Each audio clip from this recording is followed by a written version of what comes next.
Bien-aimés frères et sœurs, vous connaîtrez la vérité et la vérité vous affranchira. Ça, c'est pas moi qui le dis, c'est la Bible qui le dit. Mais moi, je vous dis mieux. Vous connaîtrez la vérité historique, notamment celle de vos ancêtres kémites, et vous aurez une vision globale de ce que c'est que la vraie souveraineté politique. J'ajoute, vous reviendrez à la spiritualité africaine ancestrale et vous comprendrez les enjeux de l'indépendance économique. Et pour terminer, vous accepterez votre identité culturelle kémite et vous obtiendrez deux choses. La première, c'est la paix. La seconde, c'est le développement, à une condition. L'unité de toute l'Afrique noire, l'unité de tous les Noirs du monde entier. Otep à tous, bienvenue sur la chaîne des panafricanistes par essence, par conviction et par excellence. Celle des citoyens kémites par nécessité et obligation de combat. Nous sommes une chaîne qui n'est guidée que par nos ancêtres et rien que par les ancêtres qui appartiennent à l'égrégore du monde noir. Par conséquent, nous ne croyons en aucun Dieu venu de l'étranger. Toutefois, cette vidéo n'est aucunement destinée à inciter à la haine ou à la violence, car nous menons un combat qui est d'abord et avant tout spirituel, intellectuel et démocratique. Ensuite, il est politique, géopolitique et géostratégique contre l'impérialisme, le colonialisme, le néocolonialisme et l'endocolonat, qui sont tous qualifiés de crimes contre l'humanité. Nous menons ce combat sur la base du principe fondamental que nous avons hérité de nos ancêtres kémites, qui est celui de la Mahat, c'est-à-dire solidarité, vérité et justice. Vous êtes donc en droit de connaître la vérité et nous avons l'obligation de vous dire la vérité, rien que la vérité, afin que justice soit rendue au continent africain. Et ça, c'est notre modeste contribution dans cette noble lutte en faveur de la souveraineté, la dignité, la solidarité et l'unité africaine. C'est exactement ça que nous appelons le panafricanisme. Bien-aimés frères et sœurs, ce que Emmanuel Macron a appelé coup d'État, donc un coup d'État, a fait à peine près d'une dizaine de morts. En tout et pour tout. 2 coups d'État qui se sont succédés, environ 10 morts. Le coup d'État d'Ibrahim Traoré a fait 3 morts. Celui du général Tchani, avec plus d'expérience certainement, parce qu'il a été à la garde présidentielle pendant très longtemps. Là, ce coup d'État a eu 0 mort. On compte 0 mort, aucun mort. En revanche, M. Macky Sall, qui est le va t en guerre, numéro 1 ou numéro 2 de la CEDEAO, pour qu'il renonce à un 3e mandat, il a fallu près de 40 morts et plusieurs nombreux blessés. Monsieur Alassane Dramane Ouattara, pour qu'il puisse prendre le pouvoir par la force à Laurent Gbagbo, en faisant un coup d'État électoral,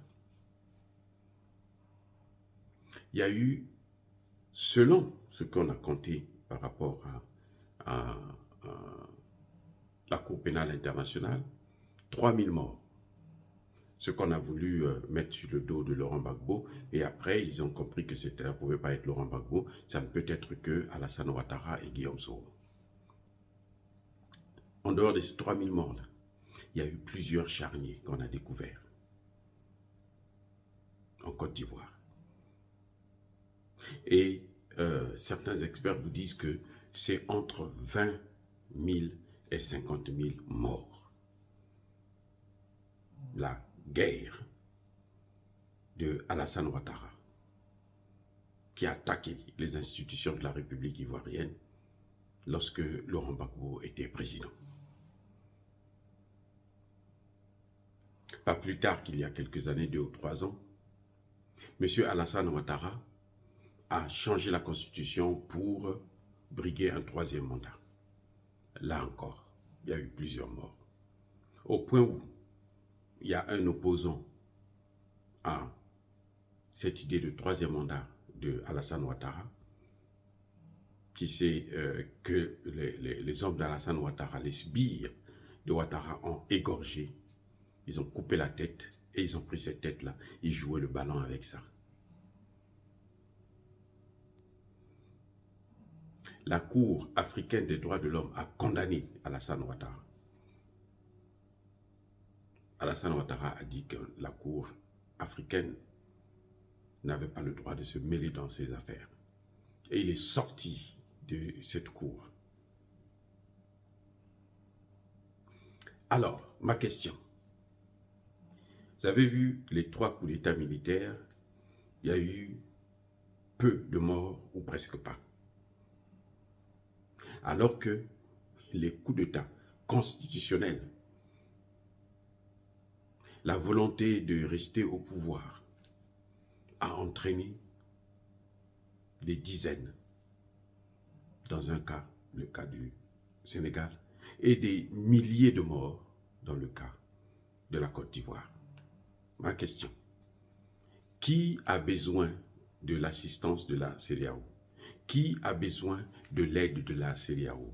Qui a besoin entre Macky Sall et Ouattara d'un côté, et Doumbouya,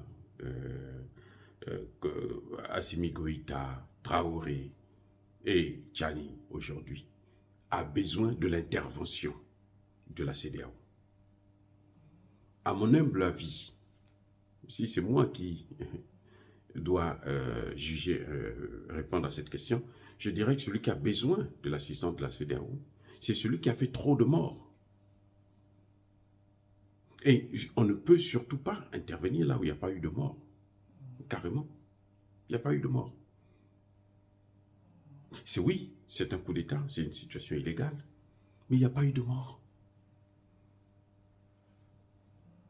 Alors que ceux qui font des coups d'État institutionnels, il y a plus de morts. La situation est toujours catastrophique. C'est dangereux, c'est difficile. Il y a un problème, les amis.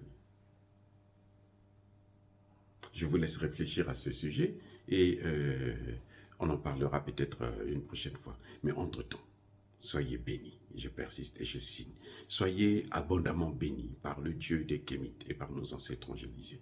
Mais que tous ceux qui persécutent le continent africain le pillent et le déstabilisent, qu'ils soient noirs, blancs, chinois, arabes, indiens, ou qui qu'ils soient maudits, punis, foudroyés, neutralisés, effacés, écrasés, par ce Dieu des Kémites et par nos ancêtres angélisés. Vive l'Afrique éternelle, j'ai dit et j'assume.